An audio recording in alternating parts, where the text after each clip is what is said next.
हम सबको लगता है कि एक दिन अचानक आसमान से कोई इशारा मिलेगा और हमें हमारी लाइफ का मकसद पता चल जाएगा। पर सच तो ये है कि आपकी कॉलिंग कोई एक इवेंट नहीं बल्कि एक प्रोसेस है जो आपके गुजरे हुए कल में छुपा है। वो छोटी छोटी बातें जिन्हें आपने नजरअंदाज कर दिया वही आपकी मंजिल का रास्ता थीं। इस ऑडियो समरी में हम देखेंगे कि कैसे आप उन बिखरे हुए टुकड़ों को जोड़कर अपनी असली पहचान बना सकते हैं। Welcome to knowledge booster. यहाँ हर विचार एक बीज है और हर वीडियो आपकी तरक्की की सीढ़ी। चलिए किताबों की गहराई से निकालते हैं वो सबक जो आपकी लाइफ बदल देंगे। रोजाना घंटों काम करने का कोई फायदा नहीं है। क्या आपको लगता है कि आप अपने समय का भरपूर फायदा उठा पा रहे हैं, या फिर आपका पूरा समय बस भाग दौड़ और जैसे तैसे अपने काम पूरे करने में चला जाता है? अगर आपसे कहा जाए कि आप भी 24 घंटों को 48 घंटों की तरह जी सकते हैं तो कैसा रहेगा? अगर आप 80-20 के नियम पर चलते हैं तो ऐसा जरूर कर सकते हैं। कहा भी जाता है आपकी 20% मेहनत 80% नतीजे देती है। 20% आर्टवर्क की वजह से 80% सेल होती है और दुनिया के 20% लोग इसकी 80% दौलत बनाते हैं।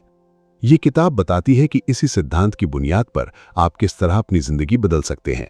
आप अपनी जिंदगी के वो हिस्से पहचान जाएंगे जहां इस नियम की मदद से आपकी राह आसान हो जाएगी और जिंदगी जीने का मजा पहले से कहीं बढ़ जाएगा। तो चलिए शुरू करते हैं।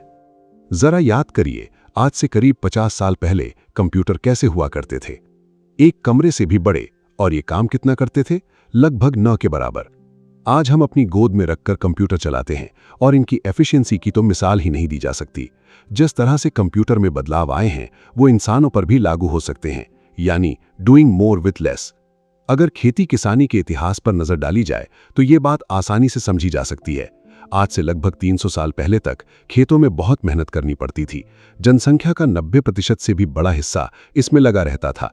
जो फसल तैयार हो पाती थी वो भी मेहनत की तुलना में बहुत कम रहती थी, जबकि तकनीक के बढ़ते इस्तेमाल ने तस्वीर बदलकर रख दी।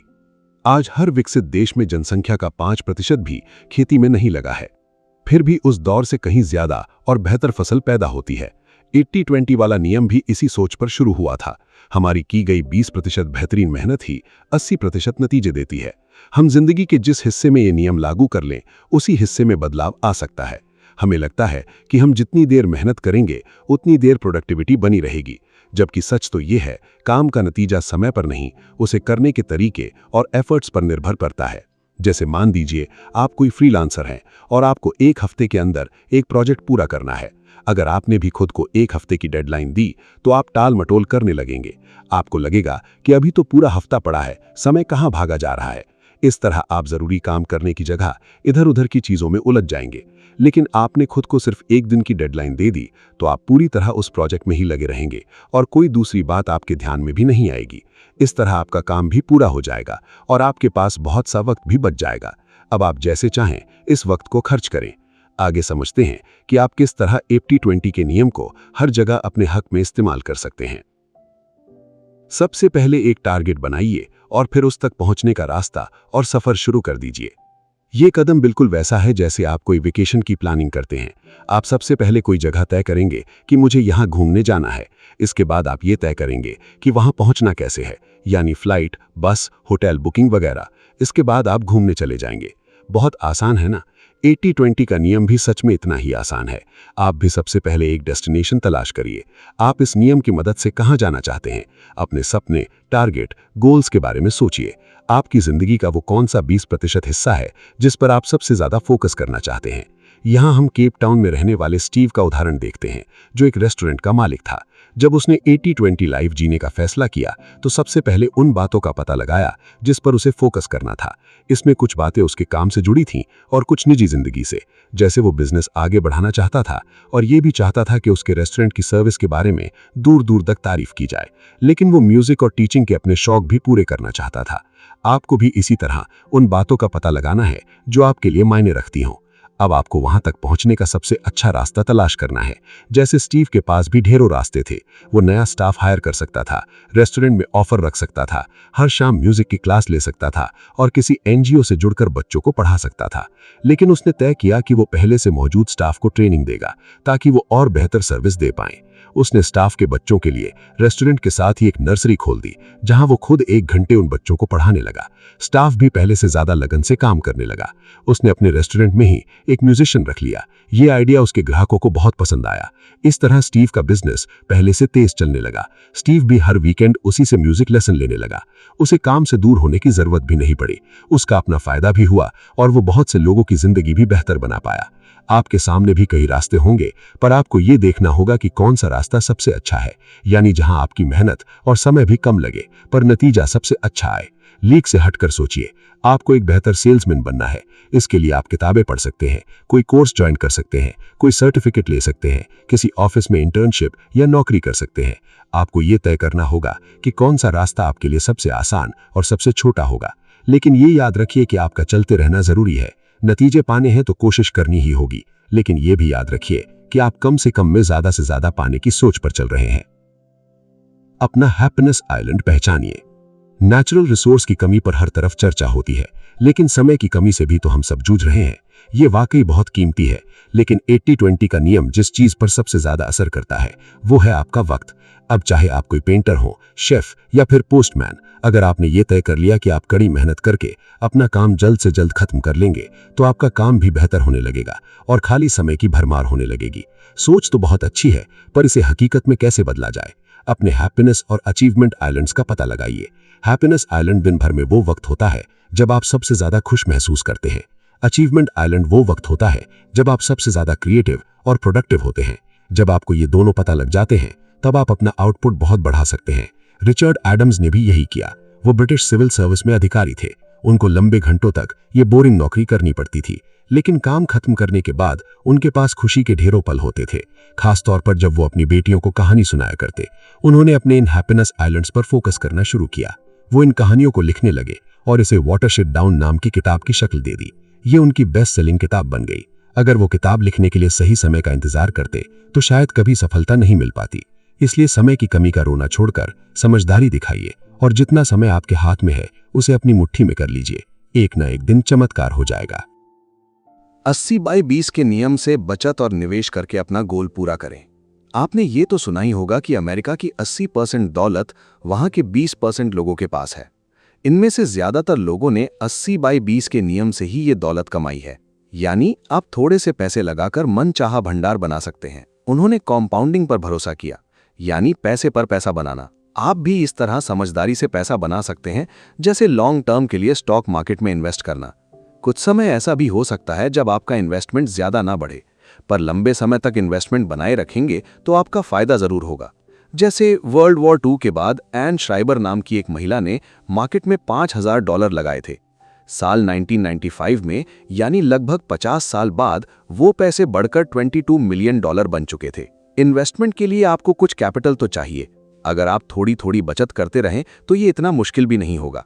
जैसे आजकल स्वीप इन अकाउंट्स का बहुत चलन है, इस तरह नियम से आपके कुछ पैसे फिक्स डिपॉजिट में आ जाते हैं। आप एसआईपी भी कर सकते हैं, जिसमें अकाउंट से ही सीधे सीधे स्टॉक मार्केट में नियमित रूप से इन्वेस्टमेंट हो जाता है। आपका एक रूटीन भी बना रहता है, डिसिप्लिन भी, और भूलने की गलती भी नहीं होती। स्टीव और हेलेन नाम का एक कपल $60,000 का एक मकान खरीदना चाहते थे। ये उनका 80/20 गोल था। उनकी सालाना आमदनी मिलकर $78,000 होती थी। महीना खत्म होने पर उनके पास कुछ बचता भी नहीं था, यानी कोई बचत नहीं हो पा रही थी। उन्होंने भी हर महीने अपनी सैलरी से 10% अपने अकाउंट में जमा करने शुरू कर दिए। 6 साल बाद उनके पास $66,000 जमा हो गए थे। इस तरह वो घर भी खरीद पाए और मनचाहे तरीके से उसे सजा भी पाए। सबको खुश रखने की जगह उनको खुश रखिए जो आपके लिए मायने रखते हों। रिश्तों की अपनी अहमियत होती है, पर ज्यादातर लोग इनको बनाए रखने के लिए जरूरत से ज्यादा झुक जाते हैं। सबको खुश रखने की चाहत में हम सबसे नाराजगी मोल ले लेते हैं। यहां भी 80/20 का नियम आपके काम आ सकता है। रिश्तों को लेकर जो खुशी हमको मिलती है, उसका 80% हिस्सा तो 20% रिश्ते ही दे देते हैं। इसलिए खुशहाल जिंदगी जीने के लिए हमें उन रिश्तों पर ध्यान देना चाहिए जो वाकई मायने रखते हैं, जैसे हमारा पार्टनर। आखिर ये हमारी जिंदगी में सबसे ज्यादा अहमियत रखने वाले रिश्तों में से एक है। एक स्टडी से ये पता चला कि जो लोग किसी रिलेशनशिप में होते हैं वो हैप्पीनेस इंडेक्स में सबसे ऊपर आते हैं। अमेरिका के लगभग 40% शादीशुदा लोगों का मानना है कि वो बहुत खुश हैं, जबकि सिंगल रहने वाले सिर्फ 23% लोगों ने खुद को खुश माना। पार्टनर का होना फाइनेंशियल, सोशल और इमोशनल रूप से बहुत बड़ा सपोर्ट बनता है। लेकिन एक मजबूत रिश्ता जो आपको खुशियां दे सके वो बनाने के लिए बहुत अंडरस्टैंडिंग की जरूरत होती है। लगभग आधी शादियां आगे जाकर तलाक में बदल जाती हैं। इससे बचने का सही तरीका बस इतना ही है कि आप समझदारी से अपना पार्टनर चुनें। अगर यही गलती हो गई तो आगे आप कितनी भी मेहनत कर लें कुछ नहीं बदलेगा। जैसे स्टीव की मुलाकात जब हेलेन से हुई तो उसने इस बात पर ध्यान दिया कि हेलेन को कौन सी बातें खुशियां देती हैं। उसे जल्द ही हेलेन की पसंद नापसंद का पता चल गया। हेलेन चाहती थी कि स्टीव उसे समय दे, रिश्ते की जिम्मेदारियां समझे, काम में उसका हाथ बटाए और सरप्राइज देता रहे। स्टीव ने इनके लिए पूरी कोशिश भी की। इस तरह दोनों का रिश्ता मजबूत होता गया। चीजें खुशियों का जरिया नहीं है।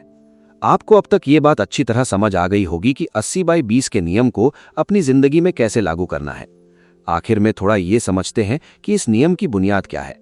एक अच्छी जिंदगी जीने का राज है सादगी यानी सिंप्लिसिटी। लेकिन एक अच्छी जिंदगी होती क्या है? इसके जवाब पर तो फिलोसोफर्स और स्कॉलर्स सदियों से दिमागी कसरत करते आए हैं। एपिक्यूरस की फिलॉसफी का जवाब 80/20 के नियम से मेल खाता है। उनके हिसाब से खाना, छत, कपड़े, दोस्त, आज़ादी और ज्ञान, ये सभी बातें एक अच्छी जिंदगी की परिभाषा में शामिल होती हैं। अनजाने में उन्होंने भी लेस इज मोर वाली सोच पर ही मोहर लगा दी, क्योंकि इस परिभाषा में वो भी तो सबसे जरूरी बातों पर ही फोकस कर रहे थे। एपिक्यूरस अपनी पूरी जिंदगी सादगी के सिद्धांत पर जीते रहे। वे अपने 7 दोस्तों के साथ रहे, अपना भोजन खुद उगाया और कभी भी पैसे जमा करने की चिंता नहीं की। इसकी जगह वो किताबें लिखने और एक दूसरे के विचारों को साझा करने में वक्त बिताते रहे। अगर आप भी ऐसी जिंदगी जीना चाहते हैं तो खुद से उन चीजों को दूर कर दें जो आपको खुशी ना देती हों। यहाँ रिचर्ड किसी एडवर्टाइजिंग कंपनी में काम करने वाली लड़की एन के बारे में बताते हुए बताते हैं कि एक दिन अपने काम के तनाव से परेशान होकर उसने नौकरी छोड़ दी और बड़े से फ्लैट की जगह एक कमरे के घर में रहने लगी। अब उसका पूरा समय पेंटिंग में बीतने लगा, जो काम उसे बहुत खुशी देता था। उसके माता पिता को इस बात से बहुत नाराजगी थी कि उसने एक जमी जमाई नौकरी छोड़ दी। फिर भी एन लगन से पेंटिंग करती रही। अब वो पेंटिंग बेचकर ही अच्छे खासे पैसे बना लेती है।